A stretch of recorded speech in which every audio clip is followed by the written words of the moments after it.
ప్రార్థన చేయడము. సర్వశక్తియు మిక్కిలి కనికరములు కలిగినటువంటి మా తండ్రి, పరిశుద్ధుడా, మీ పాదములకు స్తోత్రాలు చెల్లించుకొనుచున్నాము. మీ వాక్యం ఎంతో శ్రేష్టమైనటువంటిది మా తండ్రి.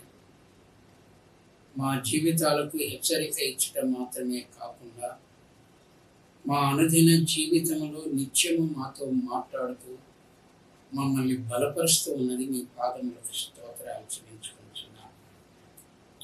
మీ వాక్యము ద్వారా మేము హెచ్చరించబడినట్లు మీ కృపను దయచేయండి. ఈ సందేశం ద్వారా అనేకులకు మేలు కలిగినట్లు సహాయం చేసి నడిపించున్నది. యేసు ప్రభు నామాన వేడుకొనుచున్నాము తండ్రి, ఆమేన్. మన తండ్రి అయిన దేవుని నుండి, ప్రభు అయిన యేసు క్రీస్తు నుండి కృపయు సమాధానాలు మీకందరికీ కలుగును గాక. దేవుని వాక్యములో సువార్తను గూర్చినటువంటి ప్రభావాన్ని గురించి చెప్పుకున్నాం.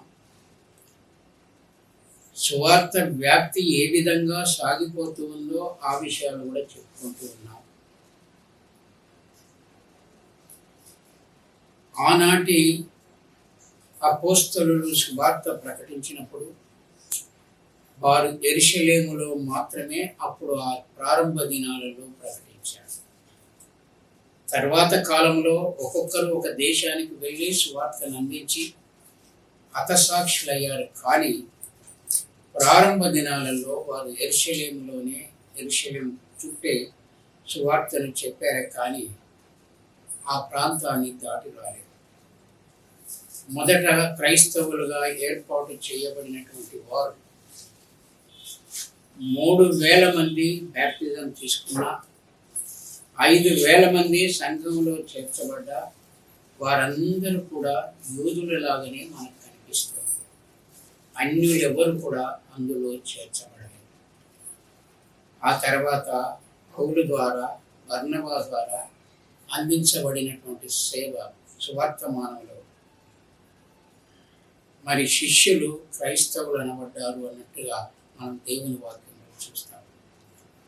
అన్ని జనులకు సువార్త వ్యాప్తి ఏ విధంగా జరిగిందో ఆ వాక్యాన్ని మనం చూడాలనుకుంటే మొట్టమొదట బర్నబా యొక్క జీవిత విధానం ఆ ప్రారంభంలో ఉన్నటువంటి సంఘానికి ఏ విధంగా మాదిరిగా, సాక్ష్యంగా, బలోపేతంగా ఉన్నదో ఆయన జీవితాన్ని గురించి మనం తెలుసుకుందాం. బర్నబాను గురించి తెలుసుకునేటప్పుడు అపోస్తలుల కార్యములు 4వ అధ్యాయము 26వ వచనం చదువుకుంటే, కుప్రలో పుట్టిన లేవీయుడగు యోసేపు అని ఒకడు ఉండెను. ఇతనికి అపోస్తలులు హెచ్చరిక పుత్రుడు అని అర్థమిచ్చు బర్నబాను పేరు పెట్టి ఉంది. ఇతడు భూమి గలవాడై ఉండి దానిని అమ్మి దాని వెల తెచ్చి అపోస్తలుల పాదముల యొద్ద పెట్టారు. ప్రారంభ సంఘములో బర్నబా అనే వ్యక్తి సంఘమంతటికి కూడా ఒక హెచ్చరికలాగా ఉన్నాడు.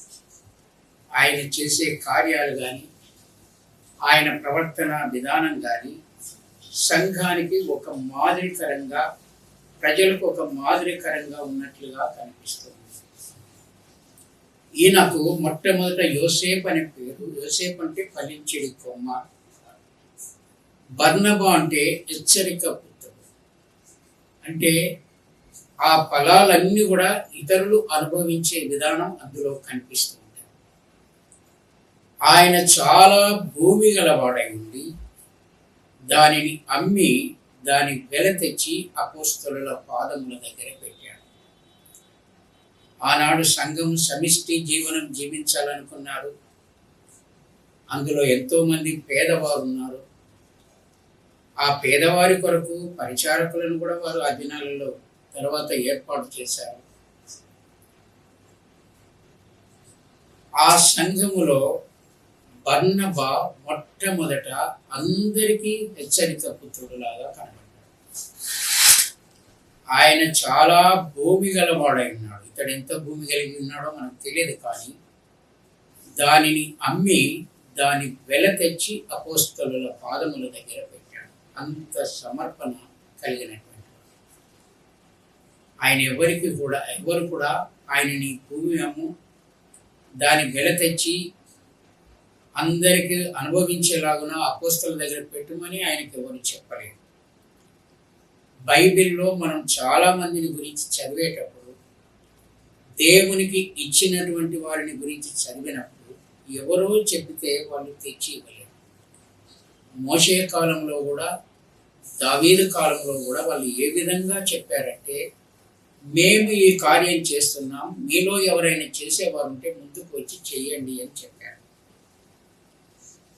ఎక్కడ బైబిల్లో బలవంతంగా ఇవ్వండి అని చెప్పబడలేదు. అబ్రహాముకు ఎవరో చెప్పితే దశమ భాగం ఇయ్యలేదు ఆయన. అలాగే మనం బైబిల్ అంతటిలో చదివితే ఎవరో చెప్పితే ఇచ్చినటువంటి వారు ఎవరు లేరు. వారే మనఃపూర్వకంగా చేసినటువంటి కార్యాలు బైబిల్లో మనం చూస్తాం. మరియా అత్తరు పూసినప్పుడు ఎవరు ఆమెకు చెప్పలేదు. ఆమె ఆ కార్యం చేయాలనుకున్నారు. ఆనాటి సంఘములో 2 కాసులు ఇచ్చినటువంటి విధవరాలు కూడా ఎవరు చెప్పలేదు నీకు ఇయ్యండి అని. ఎవరు చెప్పకుండా ఇచ్చినటువంటి కార్యాలు గొప్ప కార్యాలు. ఈనాడు మనం ఎంత చెప్తూ ఉన్నా బలవంతం చేసినట్టు అనిపిస్తుంది. వేరే వాళ్ళు కూడా వాళ్ళ దేవతల దగ్గరికి వెళ్ళి అర్పించినప్పుడు ఎవరో చెప్తే ఇచ్చేటువంటిది ఉండదు. ఇక్కడ తిరుపతిలో ఉండిలో ఎంతో పడుతుంది, ఎవరో ఈ మట్టి ఇచ్చేటి కాదు. వాటికన్ సిటీలో కూడా క్యాథలిక్ వాళ్ళు ఎంతో మంది ధనాన్ని అక్కడ వేస్తారు. అక్కడ వచ్చే డబ్బు విస్తారమైనటువంటి డబ్బు. అది ఎవరో చెప్పితే ఇచ్చేటువంటిది మాత్రం కాదు. బర్నబాకు ఎవ్వరూ చెప్పలేదు. ప్రారంభ సంఘంలో ఒక హెచ్చరిక పుత్రులాగా ఉన్నాడు. ఆయన దాన్ని నమ్మి దాని వెల తెచ్చి అపోస్తలుల పాదముల దగ్గర పెట్టాడు. ఆది సంఘంలో హెచ్చరిక పుత్రుడైన ఆయన అపోస్తలుడు కాదు, పరిచారకులలో ఒక పరిచారకుడు కూడా కాదు, సంఘములో ఒక విశ్వాసి, సంఘ కార్యాల మీద ఆసక్తి కలిగినటువంటి వాడు, సంఘము పనులు చేయాలని ఒక మంచి మనసు కలిగినటువంటి వాడు. కాబట్టి ఈ నేటి వరకు ఆయన గురించి మనం చెప్పుకోవడం. ఆయన 7 పరిచారకులలో కూడా లేడు, అపోస్తలులలో కూడా లేడు. కానీ దేవుని కార్యాలు చేసే వాటిలో అందరికీ హెచ్చరిక పుత్రుడులాగా ఆయన ఉన్నట్టు మనకు కనిపిస్తుంది. రెండవ విషయం ఏంటంటే ఆయనలో ఉన్నటువంటి మంచి లక్షణం. అపోస్తల కార్యం 9వ అధ్యాయము 26వ వచనం నుండి చదివితే, అపోస్తల కార్యములు 9:26 నుంచి ఉన్నటువంటి వాక్య భాగాన్ని చదివితే, అతడు యెరూషలేములోనికి వచ్చి శిష్యులతో కలుసుకొనుటకు యత్నము చేసెను గాని అతడు శిష్యుడని నమ్మక అందరూ అతనికి భయపడి. అయితే బర్నబా అతన్ని దగ్గరకు తీసి అపోస్తలుల యొద్దకు తోడుకొని వచ్చి, అతడు త్రోవలో ప్రభువును చూచిననియు ప్రభువు అతనితో మాట్లాడిననియు దమస్కులో యేసు నామమును బట్టి ధైర్యముగా బోధించిననియు వారికి వివరముగా తెలియపరచెను. సౌలు దమస్కులో యేసు ప్రభు యొక్క స్వరము విన్న తర్వాత ఆయన మారు మనసు పొంది బాప్తిస్మం తీసుకొని యెరూషలేములో ఉన్నటువంటి సంఘపు పెద్దల దగ్గరికి, అపోస్తలుల దగ్గరికి వెళ్ళి ఆయన పరిచయం చేసుకొని ఆయన కలిగిన పిలుపును గురించి చెప్పితే వారు ఎంత మాత్రం కూడా అంగీకరించలేదు. ఎందుకంటే ఆయన సంఘాన్ని హింసించినటువంటి వ్యక్తి, సంఘాన్ని సమూలా నాశనం చేయాలనుకున్నటువంటి వ్యక్తి ఆయన. అందరూ అతనికి భయపడ్డారు, అతన్ని చేర్చుకోవడానికి కూడా ఇష్టపడలేదు. తన పిలుపుని గురించి చాలా బాధపడ్డాడు, నిరాశపడ్డాడు. ఏమి చేయాలో ఆయనకు అర్థం కాలేదు. ఇక నిరాశపడి చివరికి తన సొంత ఊరైనటువంటి తార్స్ పట్టణానికి వెళ్ళిపోయాడు. ఆయన తన గ్రామానికి వెళ్ళిపోయాడు. అపోస్తలులు ఎవరు దగ్గరికి తీయలే ఆయన. అపోస్తలులు ఎలాంటి ప్రోత్సాహం కూడా చేయలేదు ఆయన. ఆ సమయంలో బర్నబా అనే వ్యక్తి అతన్ని దగ్గరికి తీసుకొని అపోస్తలుల దగ్గరికి తీసుకొని వచ్చి చెప్పితే వారు ఎంత మాత్రం కూడా ఆయన అంగీకరించలేదు. చాలా నిరాశపడ్డాడు. తర్వాత వెళ్ళిపోండి అని చెప్పాడు. ఆ తర్వాత దేవుడు ఆయన ఏ విధంగా వాడుకుంటాడో బర్నబా గ్రహించాడు ఆ విషయాన్ని. ఆయన వెళ్ళి తార్సుకు వెళ్ళి అక్కడే ఉండిపోయాడు. బర్నబాకు ఒక మంచి అవకాశం దొరికింది. కృంగిపోయిన వారిని లేవనెత్తే మంచి అలవాటు కలిగినటువంటి వాడు బర్నబా. నిరాశలో ఉన్నటువంటి వ్యక్తిని ధైర్యపరచగలిగినటువంటి వాడు. ఆయన చాలా మందిని ధైర్యపరిచాడు. అందులో పౌరులు కూడా ధైర్యపరిచాడు. వారు వెళుతూ ఉంటే చాలా సువార్తను చెప్పాలనేటువంటి ఆశ ఉంది. కానీ తార్సు పట్టణంలోనే ఉండిపోయాడు. అక్కడే తన సొంత ఊరిలో ఆయన ఉన్నాడు. ఆయన దర్శనాన్ని గురించి ఆలోచిస్తూ ఉన్నాడు, ప్రార్థన చేస్తూ ఉన్నాడు. నిరాశ పడ్డాడు. కానీ ఆయనలో ఉన్నటువంటి దర్శనము ఆయనకు వెలుగు కలుగచేస్తూనే ఉన్నది. అంతియోకయలో చాలా మంది క్రీస్తుని అంగీకరించడం ద్వారా బర్నబాను అక్కడికి పంపాడు. బర్నబా అక్కడికి వెళ్ళి దేవుని సువార్త అందిస్తూ ఉంటే చాలా మంది ప్రభు దగ్గరికి వస్తున్నారు. ఆయన గొప్ప సేవకుడు కాదు, బర్నబా అపోస్తలుడు కాదు అని చెప్పారు, పరిచారకుడు కూడా కాదు. కానీ దేవుని విషయముల యందు ఆసక్తి కలిగినటువంటి వాడు, సువార్తను గురించి పట్టుదల కలిగినటువంటి వాడు ఆయన అంతియోకయలో సువార్త ప్రకటిస్తుంటే చాలా మంది ప్రభు పక్షంగా చేరారు. సువార్త భారం ఎక్కువైపోయింది. అప్పుడు ఆయనకు ఒక మనుషుడు కావాలనుకున్నాడు. తను సహాయం చేయడానికి, కలిసి పనిచేయడానికి ఒక వ్యక్తి కావాలని అనుకున్నాడు. అప్పుడు ఎవరైతే బాగుంటుంది అని ఆయన మనసులోనికి వస్తుందంటే సౌలే కావాలనేటువంటిది ఆయన కలిగింది. ఆయన తార్సుకు వెళ్ళి సౌలు ఎక్కడ ఉన్నాడో కనుక్కున్నాడు. ఆయన వెతికాడు. ఇక్కడ బైబిల్లో ఉన్నటువంటి మాటలు ఏంటంటే అపోస్తల కార్యములు 11వ అధ్యాయంలో 19వ వచనం నుంచి మనం చదివితే అక్కడ దేవుని యొక్క హస్తము వారికి ఏ విధంగా తోడై ఉన్నదో, ఏ విధంగా దేవుని సంఘములో చేర్చబడుతూ ఉన్నారో, అది బర్నబా పరిశుద్ధాత్మతో నిండుకొన్నవాడని వ్రాయబడినాడు. ఇక్కడ అతడు వచ్చి దేవుని కృపను చూచి సంతోషించి ప్రభువును స్థిర హృదయముతో అత్తుకొనవలనని అందరినీ హెచ్చరించాడు. ఆయన హెచ్చరిక పుత్రుడు కాబట్టి ఆయన అందరినీ హెచ్చరించాడు. అతడు పరిశుద్ధాత్మతోనూ విశ్వాసముతోనూ నిండుకొనిన సత్పురుషుడు. ఈయనను గూర్చి మాత్రమే సత్పురుషుడు అని బైబిల్లో వ్రాయబడి ఉంది. ఒక ధనవంతుడు యేసు ప్రభు దగ్గరికి వచ్చి సత్పురుషుడు అని మాట్లాడతాడు. ఆయన సత్పురుషుడే. కానీ తర్వాత బర్నబా కూడా అలాంటి పేరు వచ్చింది. ఆయన బర్నబా వివాహం చేసుకోలేదు. ఆయన కుటుంబంతో ఉన్నటువంటి వ్యక్తి కాదు. తన ఆస్తిని గురించి కూడా ఆలోచించిన వ్యక్తి కాదు. దేవుని కార్యాలను గురించి మాత్రమే ఆలోచించాడు. బహుజనులు ప్రభు పక్షంగా చేరి సంఘంలో చేర్చబడ్డారు. అంతియోకయకు ఒకరిని తోడుకొని రావాలి. బర్నబా అపోస్తలుడైన పౌలు దగ్గరికి వెళ్ళాడు. అతడు సౌలును వెదకుటకు తార్సునకు వెళ్ళి అతన్ని కనుగొని అంతియోకయకు తోడుకొని వచ్చాడు. కనుగొన్నాడు, ఎక్కడ ఉన్నాడు ఏంటిది అని కనుగొని. ఆనాడు మరి టెలిఫోన్ నంబర్లు ఏం లేవు, వెతకగలిగినటువంటి ఎలాంటి ఆస్కారాలు ఆ దినాలలో చాలా తక్కువ. మనుషుడే వెళ్ళాలి, తిరగాలి, మనిషిని కనుక్కోవాలి.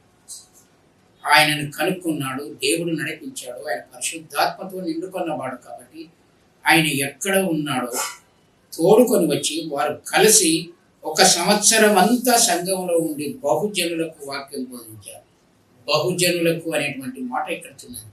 బహుజనులకు వాక్యం బోధించారు. ఏదో ఒక ఇద్దరు ముగ్గురికో నలుగురికో చెప్పినటువంటి వారు కాదు, బహుజనులకు వాక్యం బోధించారు. మొట్టమొదట అంతియోకయలో శిష్యులు క్రైస్తవులను అంటారు.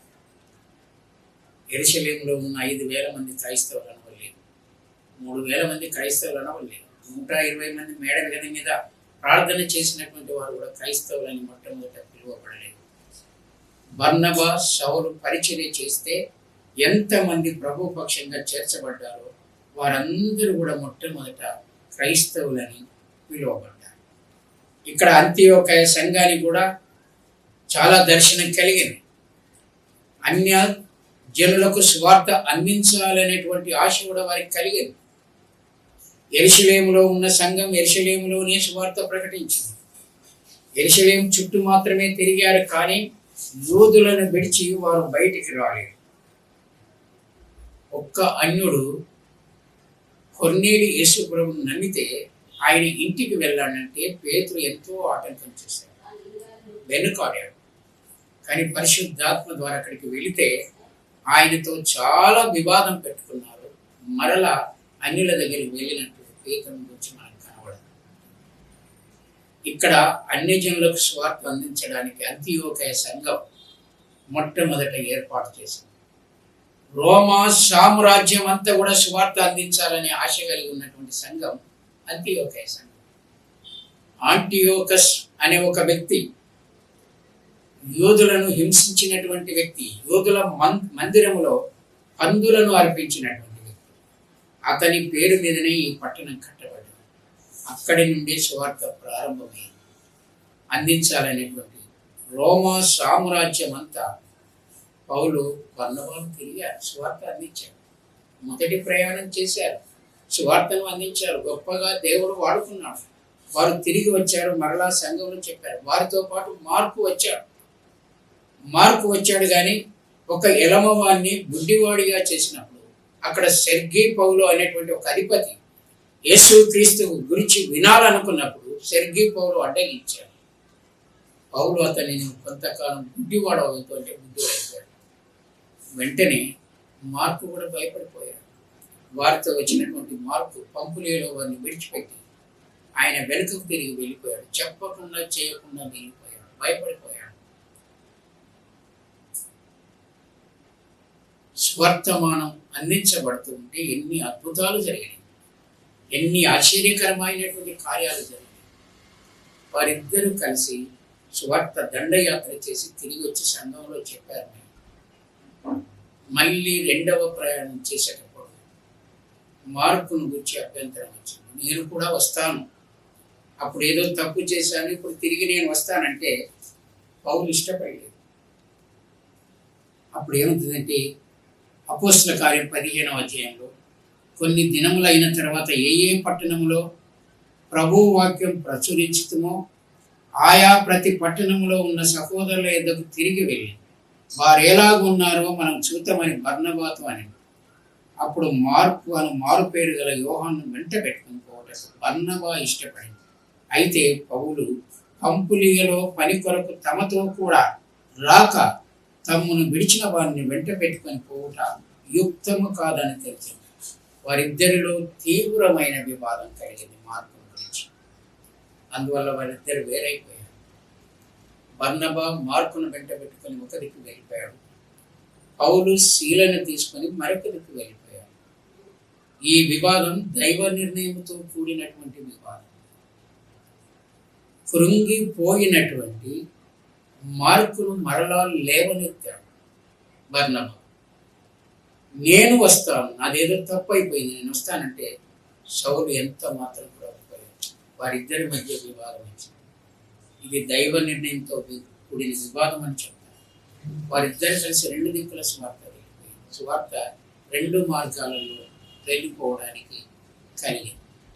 మార్కును గురించి పౌలు మరలా సాక్ష్యం ఏమని చెప్తాడంటే ఆయన మంచి పరిచారకుడు అని చెప్పాడు. కొలసై పత్రిక 4వ అధ్యాయం 10వ వచనంలో, తిమోతికు రాసిన 2వ పత్రిక 4:11 వచనంలో అతడు మంచి సాక్ష్యం కలిగిన వాడు, అతన్ని నా దగ్గరికి తోడుకొని రండి అని అంటాడు.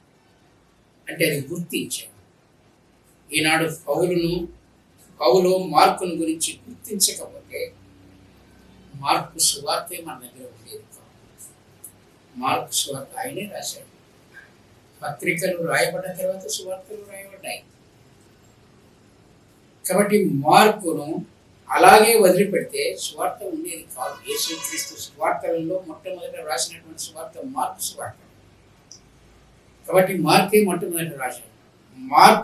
మార్కులో కలిగిన మార్పును గమనించిన తర్వాత అతన్ని గురించి హెచ్చించినట్లుగా మనకు కనిపిస్తుంది. కొన్నిసార్లు కొంతమంది జీవితంలో కొన్నిసార్లు ఇలాంటివి జరిగినా తిరిగి వారు మార్పు పొందినా వారిని సంఘంలో చేర్చుకోవాలి. వారిని త్రోసివేయడం అనేటువంటిది కాదు. నువ్వు ఒకసారి ఇట్లా చేసినావు కాబట్టి నువ్వు ఉండడానికే వీల్లేదని చెప్పేటువంటి విషయం కూడా కాదు. మార్పు చెందిన తర్వాత అలాంటి వారు ఎంతో మంది ఉంటారు. సంఘంలో ఎంతో మంది తప్పు చేసేవారు ఉంటారు, తిరిగి నేర్చుకునేవారు కూడా ఉంటారు.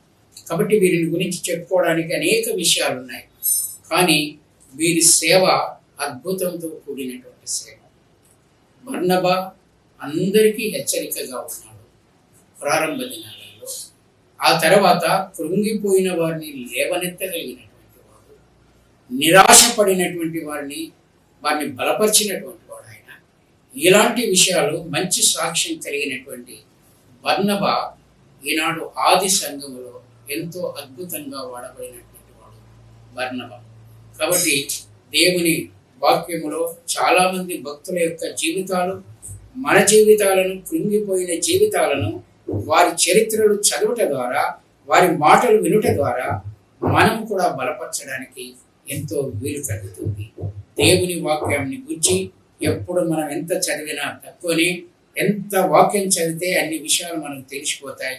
అలాంటి జీవితాన్ని మనం కలిగి ఉంటాము అనేటువంటి విషయాన్ని జ్ఞాపకం ఉంచుకోవాలి. దేవుడి మాటలు దీవించుగాక. పరిశుద్ధుడైన మా తండ్రి, మీ పాదములకు స్తోత్రాలు చెల్లించుకొచ్చున్నాము. బర్నబా యొక్క మహోన్నతమైన జీవితాన్ని గురించి ఈ సందేశాన్ని వినే వారికి ఒక హెచ్చరిక కలిగజేసిన వారి జీవితంలో కృంగిపోయిన జీవితం ఉన్నా, బలహీనపడిన జీవితం ఉన్నా హెచ్చరించబడి సేవలో ధైర్యం చేసుకొని బర్నబాలాగా ముందుకు సాగిపోవడానికి సహాయం చేయమని, మమ్మల్ని అందరినీ బలపరచమని యేసు ప్రభు నామాన వేడుకొంచున్నాం తండ్రి. ఆమేన్.